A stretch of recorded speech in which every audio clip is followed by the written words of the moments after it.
ঈদুল ফিতরে মুক্তিপ্রাপ্ত সুপারস্টার শাকিব খানের বহুল আলোচিত এবং সমালোচিত সিনেমা রাজকুমার মুক্তির 1 মাসের ভেতর কি রেকর্ড করেছে বক্স অফিসে। দর্শক, এই তালিকার 6 এবং 7 নম্বর রেকর্ডটি জানলে আপনি অবাক হবেন।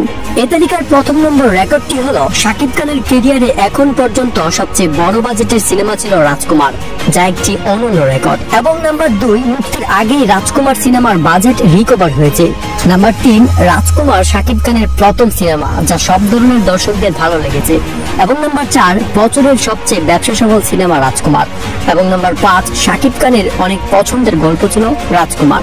এবং নাম্বার 6, এই প্রথম কোন বাংলা সিনেমা যা 3 কোটি টাকার উপরে ওটিটিতে বিক্রি হয়েছে। এরপর 7 নম্বর রেকর্ডটি হলো রাজকুমার বাংলাদেশের ইতিহাসে প্রথম সিনেমা, যা প্রত্যেক হলে 8 থেকে 14 লক্ষ টাকা পর্যন্ত টেবিল মানি এসেছে। এবং নাম্বার 8 রয়েছে এই প্রথম কোন বাংলা সিনেমা যা বাইরের দেশে সবচেয়ে বেশি দামে বিক্রি হয়েছে।